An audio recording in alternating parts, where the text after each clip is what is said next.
Bueno, y queremos avanzar con una noticia también que ha estado marcando la pauta, incluso en nuestro país, pero principalmente, por ejemplo, en el Reino Unido, también en Francia, están avanzando en la legislación para prohibir redes sociales para menores de edad. Bueno, queremos profundizar sobre esto y cuál es el impacto que eventualmente podría tener con la doctora María José Barker, psiquiatra infantil de la Clínica Alemana. ¿Cómo está? Hola Sabrina, buenas tardes. Muchas gracias por conversar de este tema tan importante en nuestro país. También se han presentado proyectos acá, así que bien interesante abordarlo tanto para nuestro país como en el plano internacional. En primer lugar, ¿cuál es su mirada sobre la prohibición de las redes sociales para los niños? Mira, yo creo que en general uno siempre piensa que es raro que prohibir de manera absoluta sea como la solución más viable a los problemas, ¿cierto? Claro. Pero pucha, lamentablemente acá yo creo que estamos frente a un mundo que está muy poco regulado. Entonces era muy peligroso. En general, todo el tema de las redes sociales, el mundo virtual, todo el mundo de Internet, es un mundo que tiene muy pocas reglas. Entonces, a mí sí me parece una alternativa súper razonable y adecuada el poder ir pensando en prohibirla en la medida que logramos evolucionar y reglar de manera adecuada todo el mundo virtual para que sea más seguro para nuestros niños. Es que eso también, o sea, el mundo de las redes sociales, por así decirlo, las plataformas, entró sumamente rápido, pero la legislación, también la regularización, ha ido un poquito lento, ¿no?, en comparación a eso. Exactamente, Sabrina. Y si uno lo piensa, por ejemplo, bueno, todo el mundo de las redes sociales, uno se sumerge Claro. en todo este mundo virtual, valga la redundancia, que está lleno de estímulos, lleno de propaganda, lleno de publicidad, de consumo. Y ahí yo creo que hay que tener muy en mente todo el tema del algoritmo.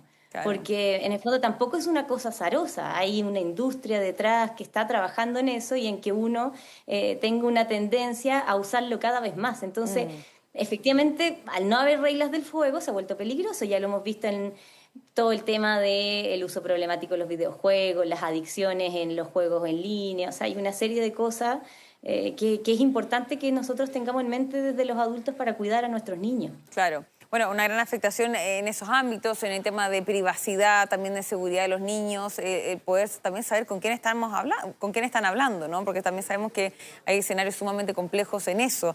En el nivel cognitivo, ¿qué daños le puede generar a un niño? ¿Ellos alcanzan a diferenciar cuál es el mundo real, cuál es el mundo de las plataformas y hacer una diferenciación en esa línea? Mira, yo creo que ahí tu pregunta es bien interesante, Sabrina, porque en teoría la diferenciación entre fantasía y realidad se da recién a los 7 años. Ya. Entonces cualquier niño que está expuesto a este mundo de fantasía previo le va a costar mucho saber cuál es lo real y qué no. Sin embargo, también sabemos que pese a que mayor a 7 años, los adolescentes y todo, hay un mayor juicio de realidad y en general eso está más avanzado, a los mismos adultos nos pasa que nos cuesta mucho poder diferenciar qué es real y qué no en las Claro. redes sociales. Sí. Entonces, claro, como tú dices, a ver, pensando ahí en el impacto a nivel cerebral, es importante tener en mente que es que hay todo un tema que tiene que ver con las pantallas y todo otro tema que tiene que ver con las redes sociales. ¿Ya? Porque yo creo que el tema de las pantallas y del impacto a nivel cerebral que tú me vas preguntando es más como de los niños pequeños, en los que uno dice, Ya. pucha, si yo lo expongo a una pantalla a una edad pequeña en la que él se tendría que estar estimulando, 3 horas de pantalla, 1 hora de pantalla en un niño pequeño menor de 1 año es una tremenda pérdida a nivel de desarrollo, a nivel cerebral. En el adolescente lo que se ha visto más y está más comprobado al estar muy expuesto a las redes sociales es que han habido retrasos en el desarrollo social. ¿Ya? O sea, como estos adolescentes en general tienden a buscar y a meterse más a las redes sociales buscando sociabilizar, buscando amistades. Entonces, si uno lo piensa, es una forma de relacionarse con el otro totalmente distinta y artificial. Yo no expongo el cuerpo, no me expongo yo mismo, tengo Claro. tiempo de contestar, estoy menos expuesto, entonces me hago menos hábil a nivel social. Es distinto escribir y chatear que hablar. Entonces, finalmente, claro, hay un retraso en el desarrollo psíquico, porque en el fondo se van usando esto como distintos bastones al final. O sea, al momento de desenvolverse en el día, quizás en las redes sociales fácil, pero quizás al momento de desenvolverse en el día a día, es donde se notan más complejidades, o en las habilidades Exacto, blandas quizás. exacto, y en las habilidades sociales, en todo lo que Ya. implica, porque recuerda que cuando yo me expongo y yo socializo, implica el lograr hacer un vínculo con el otro, implica en el fondo yo tener una cierta autoestima y seguridad de mí mismo, en cómo me manejo, el manejo corporal, o sea, es una habilidad súper integrada y difícil de desarrollar, y que claro, que es mucho más fácil hacerlo en el mundo virtual. Porque como te decía, claro, uno está menos expuesto, entonces tengo mucho más control sobre eso. Puedo borrar, puedo editar. Y además es interesante pensar en que se ha visto que la gente interactúa de manera distinta online versus en la realidad.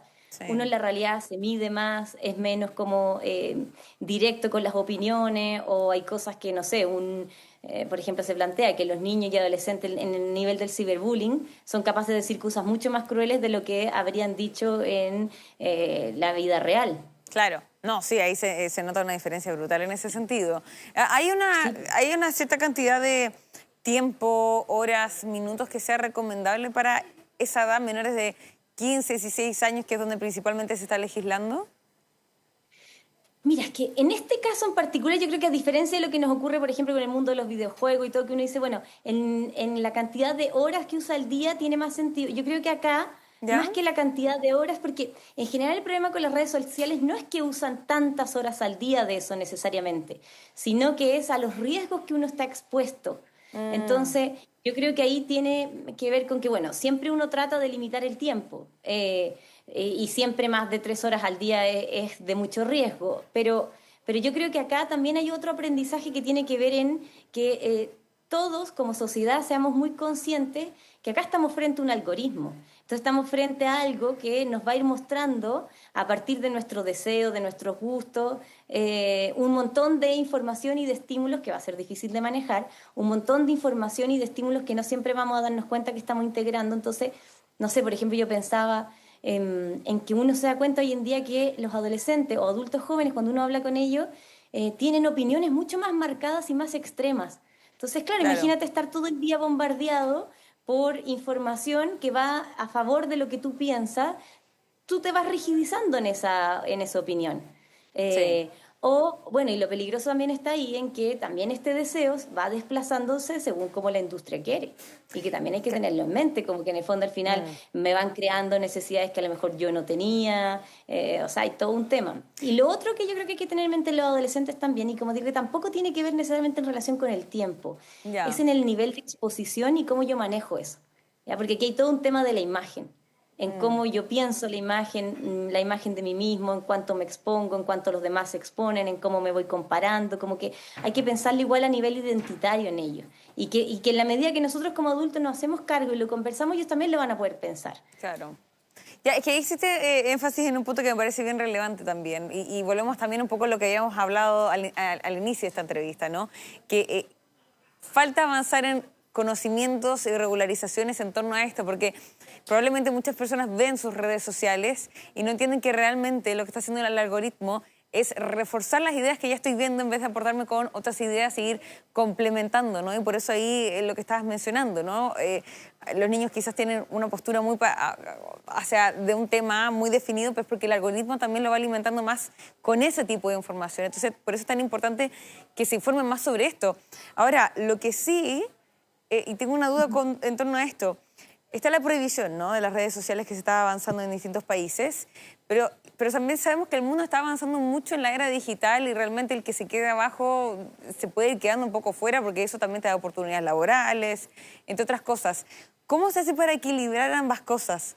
Para que, por ejemplo, los papás que están buscando que sus hijos se críen sin redes sociales y sin tanto internet, que de cierta forma es algo bueno, pero también el mismo punto es cómo lo va a afectar en su vida futura. No sé si me explico. Sí, sí, te entiendo perfecto y me parece súper razonable porque es lo que uno piensa. A ver, este es un mundo que apareció y que trajo miles de beneficios. Claro. O sea, estamos mucho más conectados. Uno se da cuenta que nuestros adolescentes y nuestros niños tienen opiniones y piensan en cosas o tienen información que nosotros a su edad jamás teníamos acceso. Entonces, ellos van más rápido.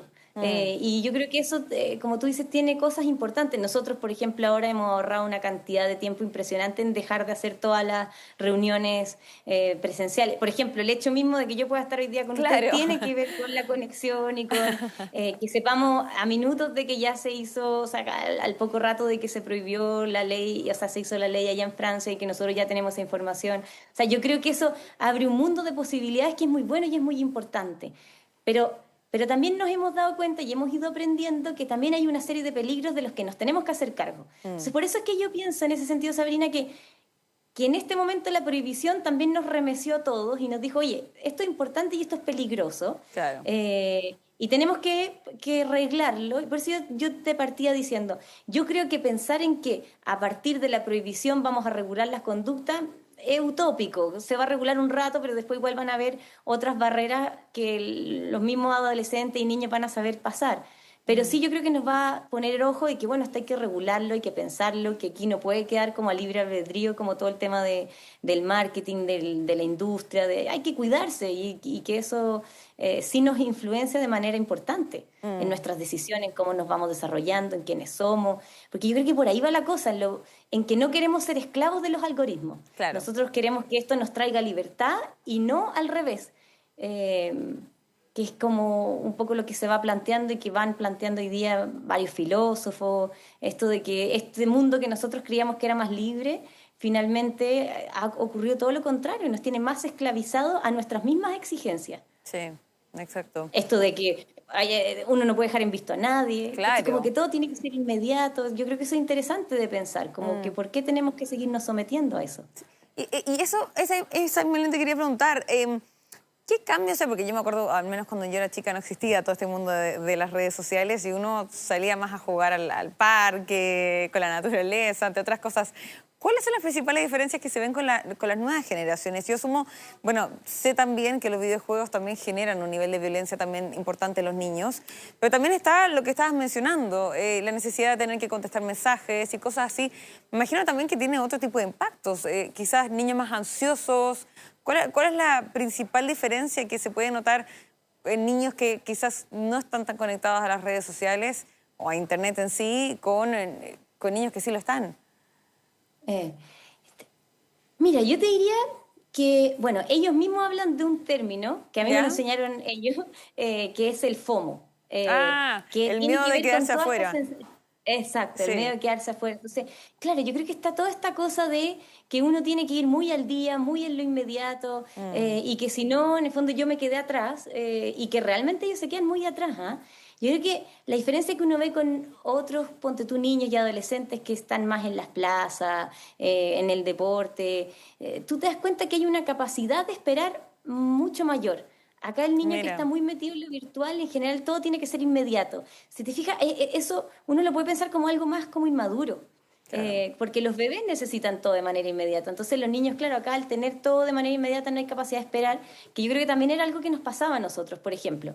Uno se entretenía aprendiendo a andar en bicicleta, tocando guitarra, pero todo eso Claro. requiere un tiempo y un esfuerzo que en lo virtual es mucho más rápido. Yo creo que, como digo, esto del tema de esperar es importante y que hoy día nos cuesta a todos mucho como sociedad. Y el otro, yo creo que tendría que ver con lo que conversábamos hace unos minutos, como esto de la forma en que se vinculan y que logran sociabilizar. Que yo creo que eso también es bien difícil y hoy en día, bueno, por algo hay un boom en términos de síntomas autistas y de dificultad a ese nivel.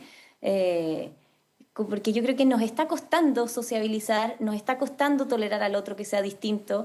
Yo creo que estamos en una sociedad que está pensando mucho que el diferente es peligroso y todo Claro. eso, bueno, lo fomenta el estar encerrado en cuatro paredes. Sí, no. Bueno, y además de una serie de otras cosas, pero Claro. estaba pensando en que, bueno, si un niño está encerrado, no está expuesto a la luz del día, etcétera, entre que problemas de sueño, se ha visto mayor Exacto. tasa de síntomas ansiosos, síntomas depresivos, que yo creo que ahí tener ojo, ¿ah? Porque no necesariamente hoy día un papá me decía, correlación no implica causalidad. es cierto, pero estamos viendo que algo se está relacionando con esto de estar mucho tiempo encerrado frente a una pantalla versus lo que tú planteabas de estar fuera al aire libre. Mira, este tema es yo lo encuentro sumamente interesante el impacto que puede tener. De hecho, hace poco estaba viendo incluso el impacto que tiene la diferencia de los monitos animados que uno veía cuando chico. En mi generación eran mucho más lentos, ahora tienen un exceso de información, son sumamente rápidos y también eso también va afectando también a la mentalidad de los niños. Así que realmente este tema es muy, muy profundo, da para hacer un análisis muy amplio. Pero te agradezco también, María José Barker, doctora psiquiatra infantil de la Clínica Alemana, por ir profundizando este tema a esta hora. Muchas gracias, Sabrina, que estén muy bien. Que estés muy bien, hasta luego.